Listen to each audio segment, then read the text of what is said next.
Good afternoon. I do not have any opening comments, so Matt, Nothing. where's the blazer? I'm not used to seeing you. It's too damn hot. It is hot, but it's nice and cool. It's a nice, hopefully 65 degrees in this room as I like it. So I'm not wearing it because it's too hot. Anyway, there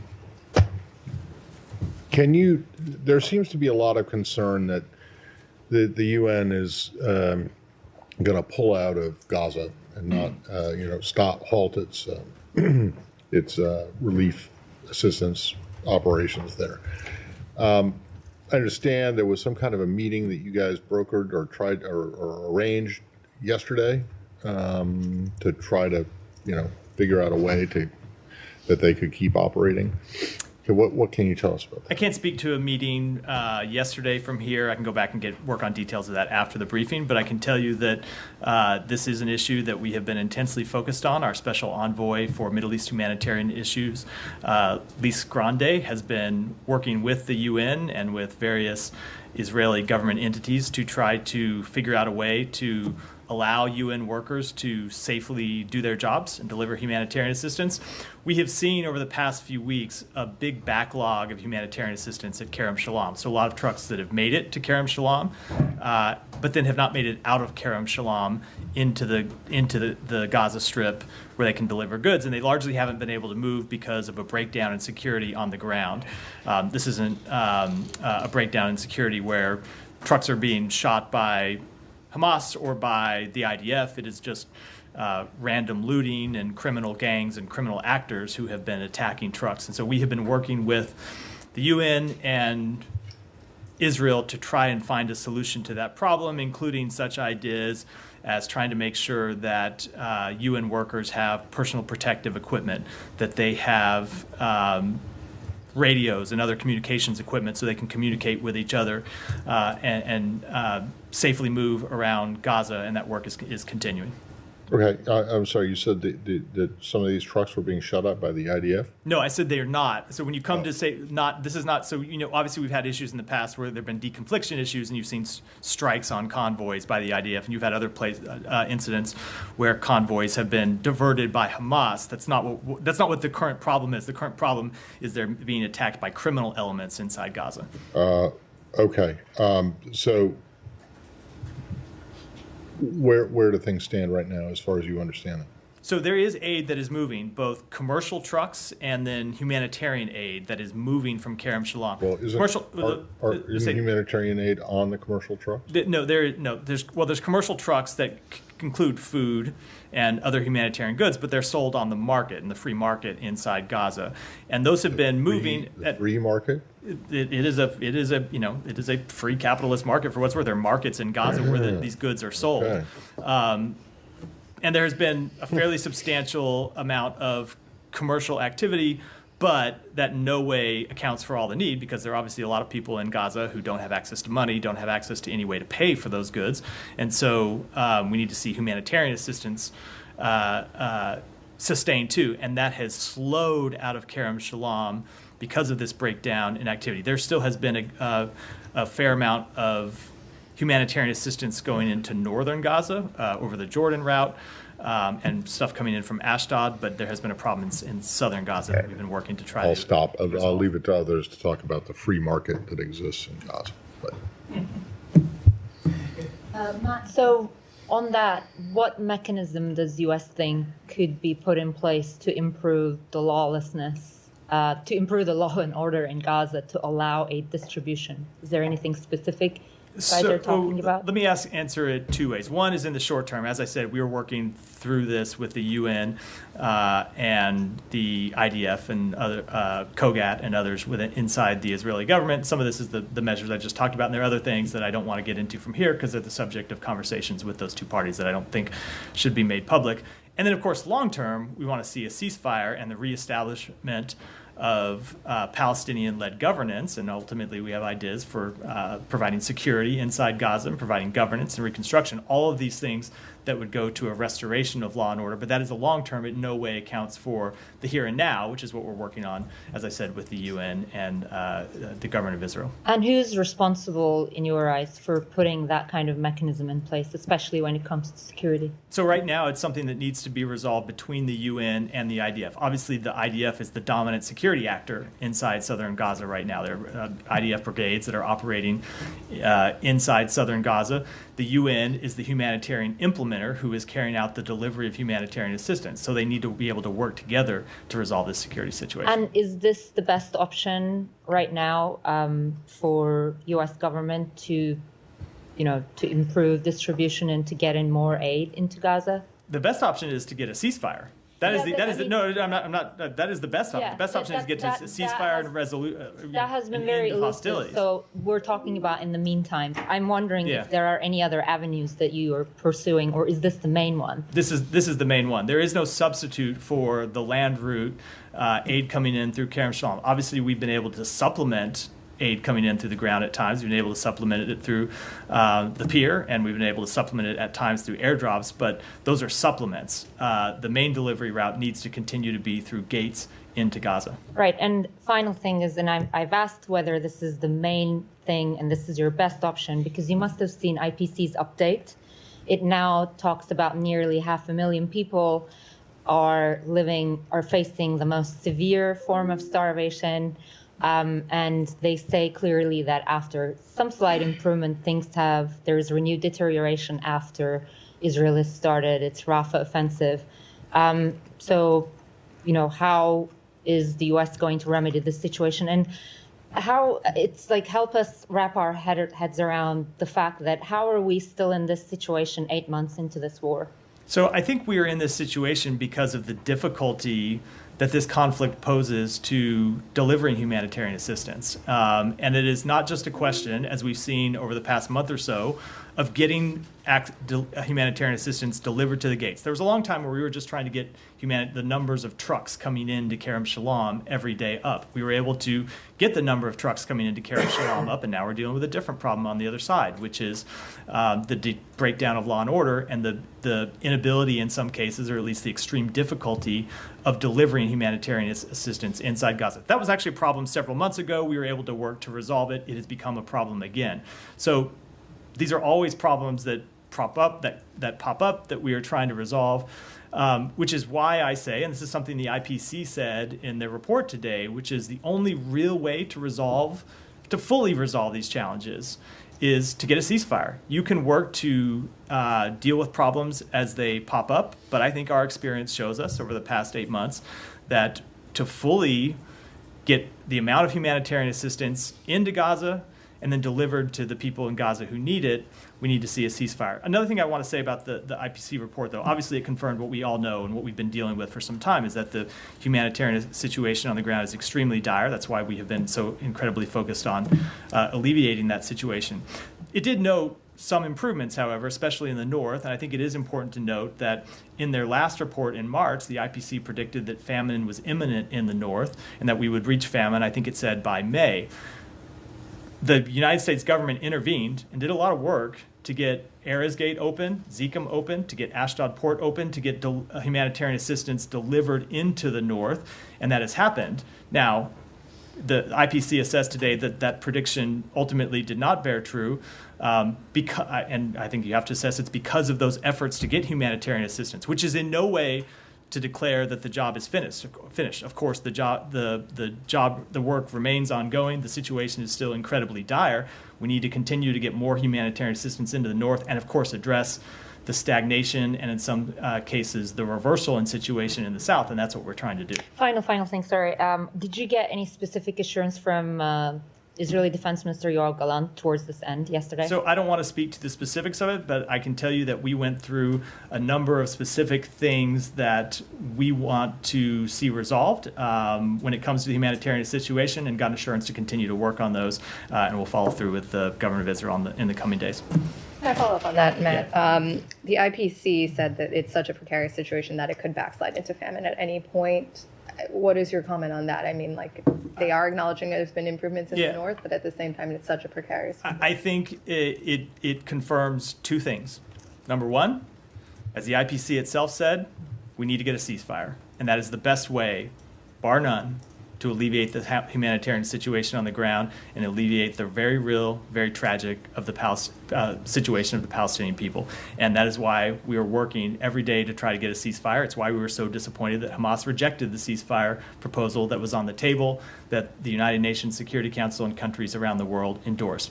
The second thing is that we can't wait for a ceasefire, obviously, even as we try to get one, and we need to do more to improve the humanitarian situation on the ground, and that's what we're trying to do, as I just mentioned, through working to resolve these issues between the government of Israel, the Israeli security forces, and the UN humanitarian agencies. And is there any engagement with these criminal elements that you keep referencing through mediators or anything? Like, how are you convinced that a ceasefire would convince these actors? Not that the United States government is engaged in. I can't speak to other parties, but we do. I mean, we just assess that a ceasefire leads to a general calm in all areas that would allow us to get more humanitarian assistance safely, and it would allow people to operate more safely inside Gaza. And this may be a DoD question, but why does the U.S. continue to offload all of this aid from the pier when the UN is not operating to distribute? I would defer to DoD on that. Who's the operator there? Yeah, Jacques. Go to Lebanon, the Lebanon part of the equation. Maybe just to begin with a couple of specific things. I know yesterday, in response to a question, I think from Michelle, you said that you can talk about the Daily Telegraph report, whether it's factual, whatever. Is there anything more you can say about that, whether there is a finding that Hezbollah is doing? No, I can't speak to it in detail, and that it's a matter that we take extremely seriously. Is there still some process to look I just don't. I don't have any kind of assessment to offer. It wasn't. That was a report that we read in the Telegraph, and something we take seriously. But I don't have an assessment about the underlying factual claims in that report. This is about the airport. Yeah. It hasn't been known for decades that southern Beirut, including the airport, is run by Hezbollah. It's a different question than what was in the Telegraph report. if they're storing weapons. Yeah. One other thing specifically in Lebanon, the Canadians just issued a travel alert saying that get out while you can, basically. Is the travel advice still the same for Americans? It is still the same for Americans as it has been.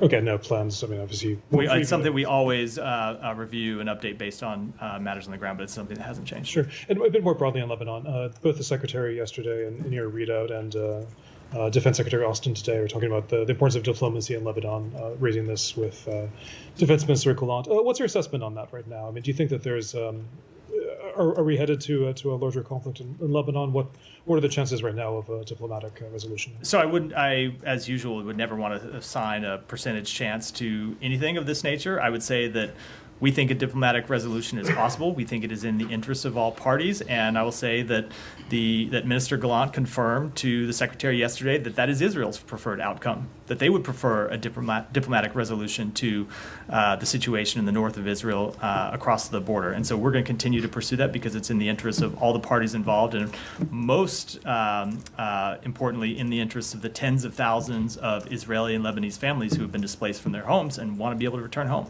You said that Gallant indicated that they want a diplomatic resolution. Is that? Do you think is that shared across the Israeli government? Some of the actions, for example, the Prime Minister saying moving troops to the north. I know he cast it as defensive, but is that consistent with seeking a diplomatic resolution? So there are a broad spectrum of actors inside the Israeli government, and I certainly wouldn't want to speak for all of them, but I can say in all of our meetings with senior government officials, including the Prime Minister, they have time and time again expressed to us that their preferred resolution is a diplomatic one. Sure. There are a few non-Middle East things, but I imagine some people would keep on. I imagine so. If not, go ahead. First, I just want to start off, see if I could ask you for a reaction to Médecins Sans Frontières saying that one of their colleagues, Fadi Al-Wadia, was killed in an attack this morning. The attack killed 5 other people, including 3 children. Do you have any comment on that? So obviously we mourn the loss of any civilian life. I don't have any particulars with regard to that specific attack, but obviously we don't want to see any civilians killed in this conflict, and that's one of the reasons why we continue to pursue a ceasefire. I want to take a step back for a second, if I could, and just go over, over the past 9 months, folks in this room have repeatedly raised potential war crimes and crimes against humanity committed by Israel in Gaza. That has included repeated mass casualty events that have resulted from strikes, sexual abuse in detention, allegations thereof, and as well as malicious destruction of civilian property. In many of these cases, you've called on Israel to investigate itself. Generally speaking, are you satisfied with how your ally has responded to these appeals? So I'm going to say that they have a number of open investigations into potential war crimes. I don't want to pass judgment on how those investigations have been conducted until they have concluded, and there are a number of them that are ongoing. I will say, though, separate and apart from what Israel is doing, the United States is undertaking its own reviews of potential war crimes in this conflict, and those reviews are ongoing, and that's separate from anything that Israel is doing. Yeah. Thank you, Matt. There are some reports speaking about that Hamas is thinking to move from Qatar to Iraq, and the Iraqi government approved it to host the Hamas leaders last month. Do you have any comments, and have you seen these reports? So I've seen the report. I addressed this at the briefing yesterday. We've made clear that no country should carry out business as usual with Hamas since the horrific actions of October 7th, and we would hope no country would provide a safe haven for Hamas. Have you received any signs, any indication from Iraqi government that? Just not going to speak to private diplomatic conversations. Okay, and second question, the Islamic resistance in Iraq, repeatedly they are threatening the U.S. forces to leave Iraq. And what they said in their last statement, the 4-month guarantee that they gave it to Iraqi government to work with you to set a deadline for the U.S. withdrawal in Iraq has passed and it's been expired. So they're saying that they are going to resume their attacks on the U.S. forces in Iraq if there's no deadline for the U.S. withdrawal in Iraq. So this is not something that you are wishing for. So how are you going to prevent these attacks not be resumed in Iraq? So with respect to the status of U.S. forces in Iraq, I'm going to defer that to the Pentagon ultimately to speak to. But we have long made clear that our forces in Iraq are there at the invitation of the government of Iraq to conduct anti-terrorist activities that benefit the Iraqi people. And if our forces are attacked, we will respond appropriately and hold those responsible accountable. And do you take these statements seriously when they are saying we're resuming the attacks on the U.S. forces if they are not? I think I'll rest on what I just said a moment ago about what our posture is towards any entity that would attack U.S. forces. Stay in the region. Yeah, Jackson, go ahead. Thanks, Matthew. Sorry.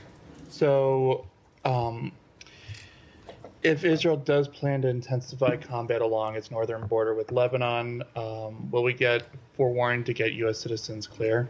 I'm not going to deal with a hypothetical. We are trying to avoid an escalation in this conflict, but obviously the safety and security of U.S. citizens overseas is our first priority, and we always monitor ongoing dynamics and advise U.S. citizens accordingly. And Canada is reportedly considering plans to evacuate its citizens from Lebanon. Is the U.S. considering similar evacuation plans or changes to its Lebanon travel advisory here soon? I believe I got this question 5 minutes ago and answered it. It's something that we always monitor when it comes to the safety and security of American citizens, but I don't have any updates to the travel. And then finally, the House GOP appropriations bill for the State Department it consists of a cut in funding. What's the administration's response to that? I'm not going to comment on proposed legislation from here. Sam, go ahead. Thank you. Thank you. A couple questions, if I could. It's been a while. The U.S. vetoed multiple UN Security Council resolutions for ceasefire over the last several months, of course, but finally drafted one itself, which claimed that Israel had accepted the ceasefire. You say that they did. Other people don't see it that way. My question is about the timing. It came just after the latest orders from the International Court of Justice. On May 24th, they ordered Israel to not invade Rafah.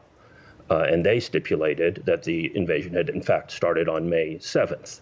Was that the actual purpose of the U.S. backing that resolution at that time in order to forestall the UN Security Council doing its normal job of instituting the Security Council. No, it was not. The ICJ orders.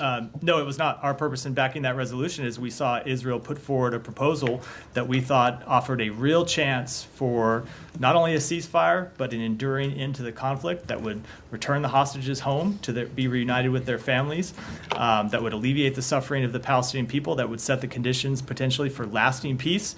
And we thought it was important that the entire world rally around that proposal, and that's why we put that resolution forward. You talk about the hostages. Israel has a Hannibal directive in which it has orders in place to kill at least its own soldiers, lest they fall into the hands of Palestinian groups. And there's substantial reporting that in fact, was utilized on October 7th, not just against Israeli soldiers, but against civilians. Are we not now in a situation where Israel may be using the Hannibal Directive, not just on Israelis, civilians and military, but on U.S. citizens and other foreign nationals? So I am not familiar in any way with either that supposed directive or those reports. And so you've never heard of the Hannibal? Certainly would not want to comment on it. You've never heard of the Hannibal Directive? Do you want to? I thought you wanted to go out of the region. Sure. Julian Assange. Yeah. Somebody thought we'd get around there eventually. I sort of expected you were going to say it's an ongoing judicial matter, but you're going to ask anyway. Try. What was the value of? What was the importance for the United States of reaching a plea deal with him? Why was it important to settle this? So you're right. It is an ongoing judicial matter, and so I am really limited in what I can say, where I can't really say anything about that. I know that the Justice Department has published court documents related to this case. I know he's scheduled to appear in court in the coming hours, and given that it is a pending case that is about to go before a federal judge, I think it's appropriate for me to not comment on the matter at this time. Sure. I'll try a little bit more, but obviously he's an Australian citizen. Can you talk about the nature of discussions between the United States and Australia at the diplomatic level? How was this important to resolve for the sake of the alliance between the U.S. and Australia? Again, I think while the matter is pending, it's important for me not to comment on it at all. Maybe tomorrow we'll have more to say, but I think today I should refrain from commenting and defer to the Department of Justice. Okay, unless anybody wants to pursue that. Yeah, go ahead. This obviously has been a source of disagreement between Australia and the United States. Do you consider that this matter is now on the cusp of being resolved? So I appreciate you trying, but I think I'm going to go back to the days when I was the Department of Justice spokesperson, and when we had a matter pending in court that was about to go for a federal judge, I think I very much would have objected to the State Department spokesperson opining on it from the podium before the matter was resolved, so I'm going to decline to do so today. So, and I'm sorry. Well, then maybe you could tell us what you think about having this case heard by a judge in a trench. I think that is in the Pacific Ocean. I think that is a matter for the Department of Justice to comment on, not the State Department. I was wondering if his release is sort of a relief for the State Department when it comes to your engagement with. I hate to interrupt, but I only interrupt to say you're going to get the same answer that I have given with respect to the other questions. It just isn't appropriate for me while this is pending and about to go for a federal just to comment on any way. The matter's not yet resolved. Once it's resolved, maybe it'll be a different case, but not. I mean, not about the case per se, but its implications for diplomacy. Azerbaijan's on the record, president saying that he raised his case with Secretary Blinken. That is an interesting. That is an interesting pivot, Alex. Go. So I'm just wondering. Sorry, go. If you feel that. Sorry, I interrupted you. Go ahead with the question. There are others out there also did, particularly those with problematic human rights records. Do you feel that it does open up avenue, it's sort of relief for you when you engage with those sort of regimes? I do not. I don't want to draw a connection between this case and any other. I have different questions if I have. Go ahead. Can I go to the definition? Yeah. So Kenya, can you comment on the violent protests that have been happening outside the parliament after a bill was passed to raise taxes? Yes. So we condemn the violence reported during protests in Nairobi and around Kenya. We mourn the loss of life and injuries sustained and offer our condolences to the families who lost loved ones.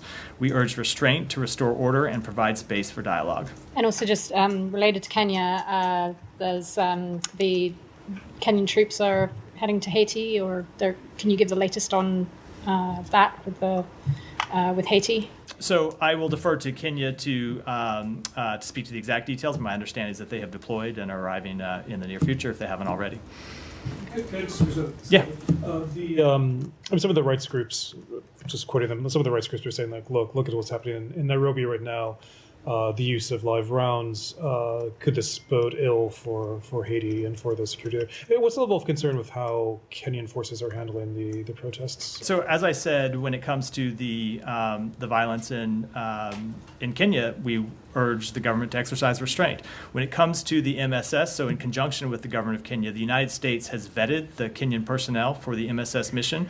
We have also worked with other governments to vet their personnel for the mission, and we will continue to engage and vet personnel that are going to participate in the mission, because obviously it is important that the human rights of the Haitian people be respected as this mission to restore law and order is carried out. Can I switch regions again? Yeah. Evan Gershkovich goes to trial tomorrow. What is your expectation?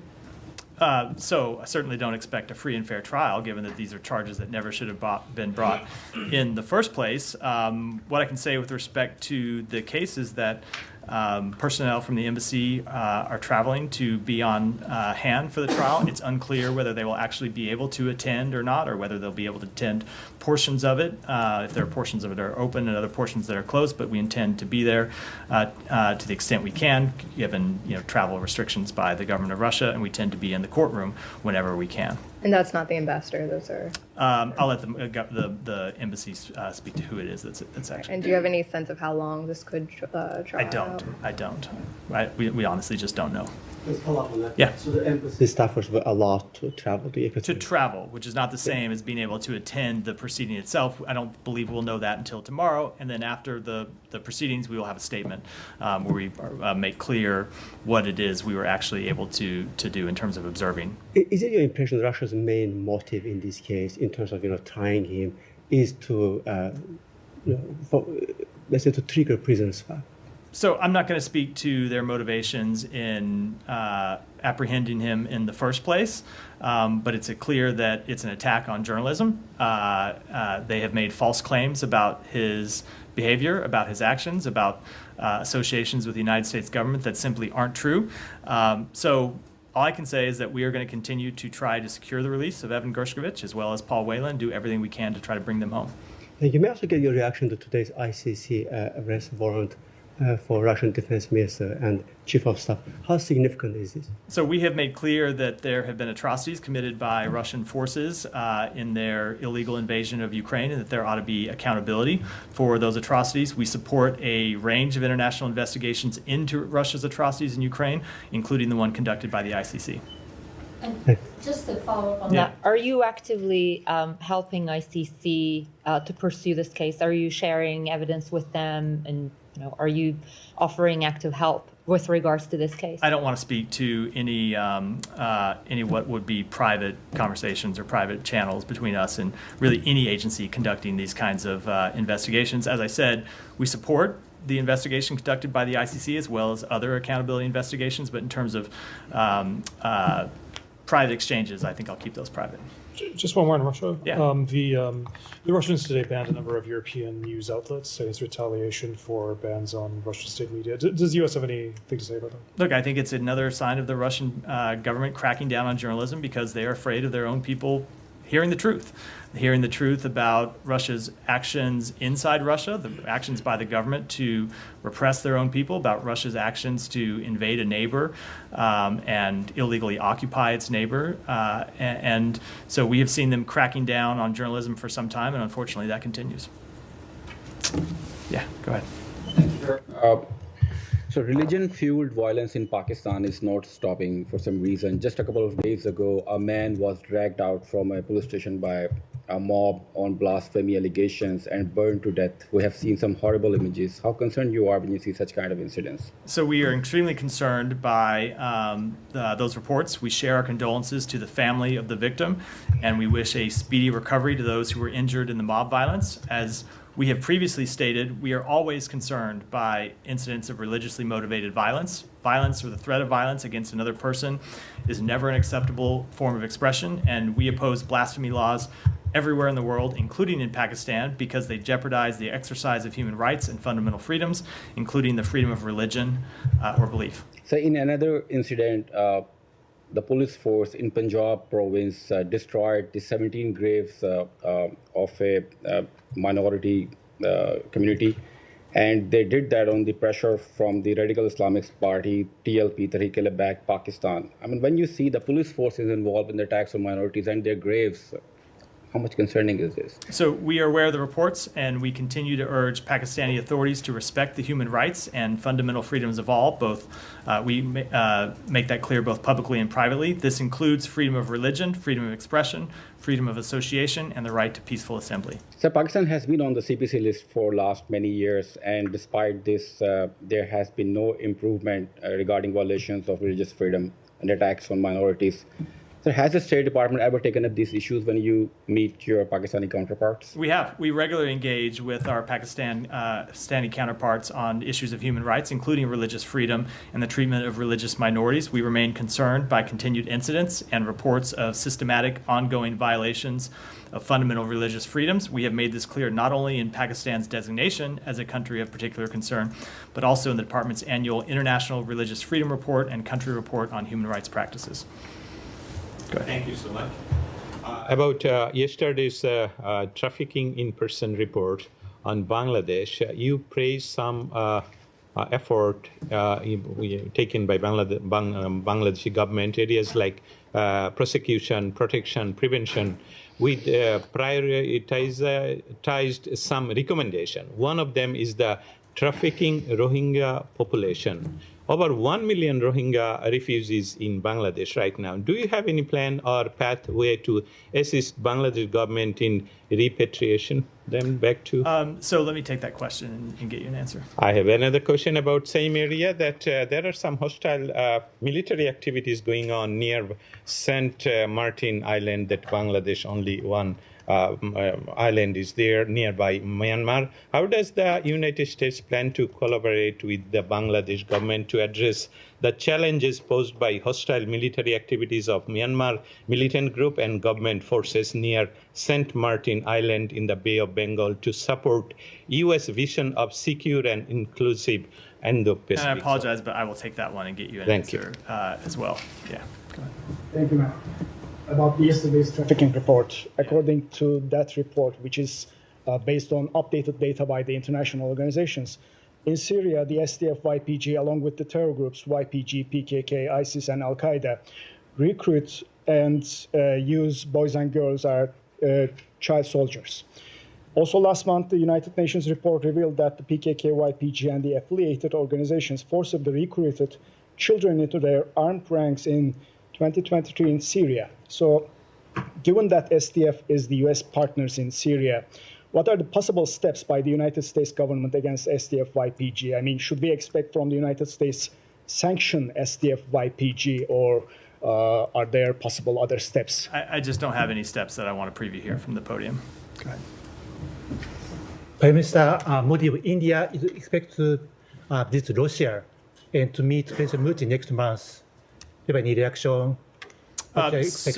So we've seen those reports. I haven't seen a visit publicly confirmed by either of the countries, so I think I'll wait to decline the comment until I see them publicly actually confirmed by the governments in question. Go ahead. Thank you. Fixed investment in Israel has declined almost 68% during the last quarter of 2023. GDP also plunged almost 20%.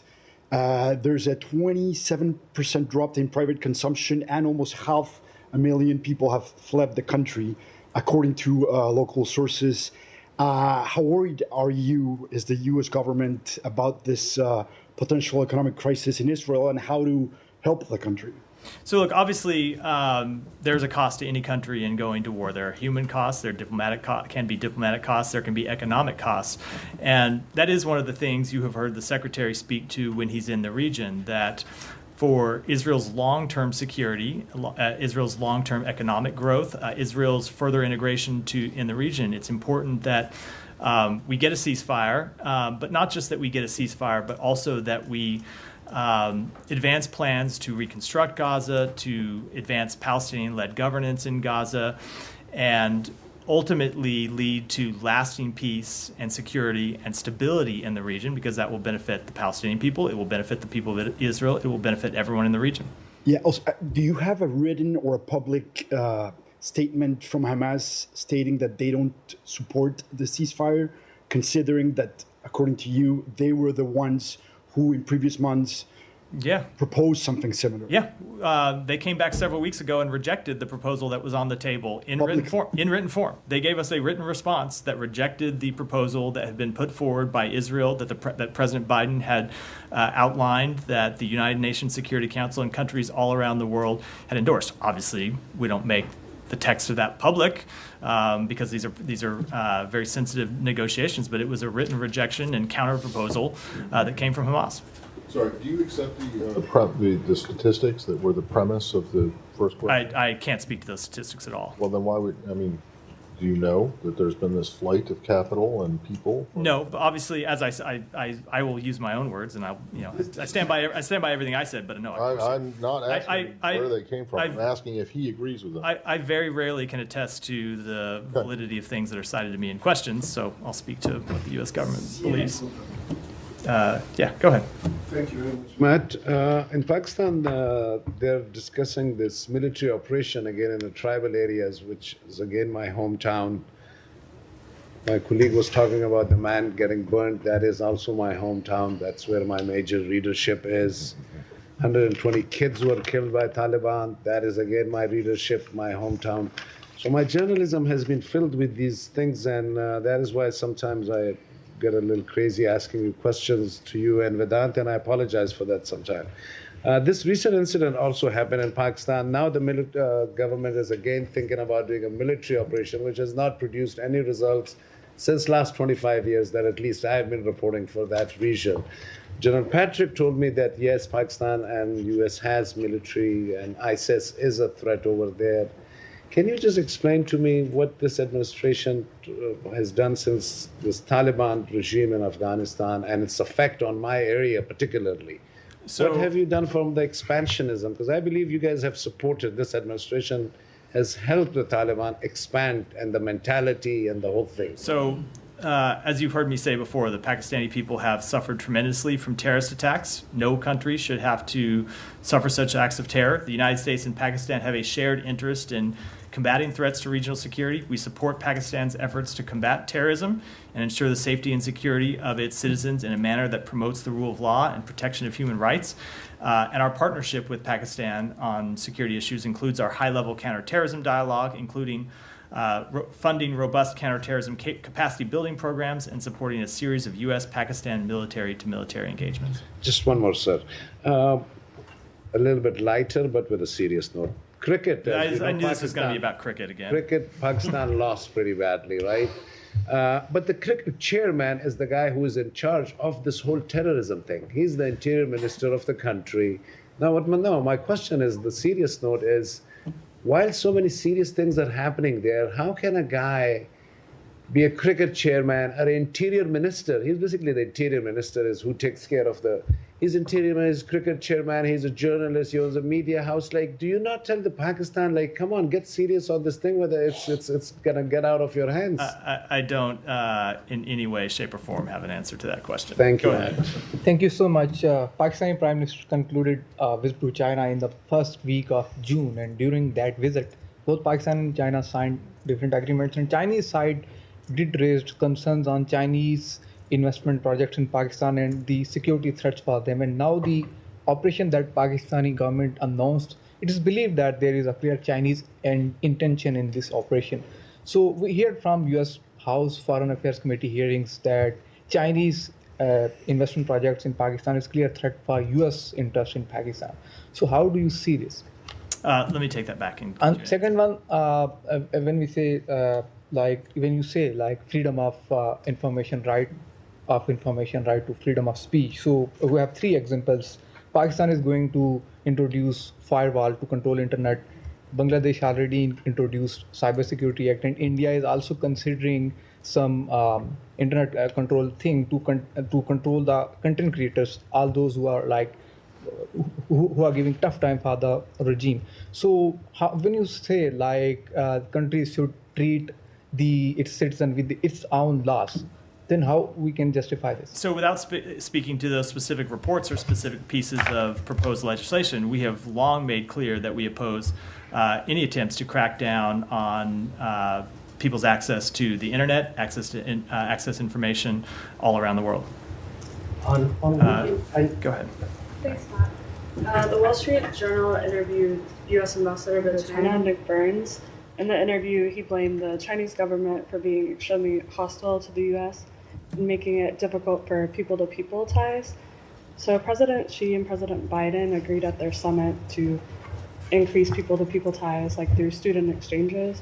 So does the State Department agree with this characterization? So absolutely agree with everything the ambassador said. It has been a priority for this administration to increase people-to-people ties, and we have seen progress in that. We have seen progress in cultural exchanges. We have seen an increase in the number of flights, direct flights between our two countries, and work on that continues. But at the same time, as the ambassador said, the increased PRC interference in our cultural and educational programming in the PRC since November runs counter to the commitments made at the Woodside Summit and suggests that the PRC's version or vision of increased people-to-people connections is very different to ours. It's something the Secretary raised when we were on our last trip to Beijing, where he made clear to senior members of the Chinese government that as much as we want to see people-to-people ties enhanced and strengthened, it's very hard to do that when the Chinese government harasses either American citizens who are in China or harasses Chinese citizens who participate in American or attempt to participate in American programs. So we do think it's in the interest of both our countries to increase people-to-people ties, and that's what the ambassador is making clear in that interview.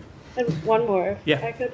So last week, Representative McCall led a congressional delegation to India to meet with the Dalai Lama, who's now visiting the United States for knee treatment. And they were expressing support for the Tibetan people. The Chinese Foreign Ministry reacted harshly to this. Do you have a comment on this? I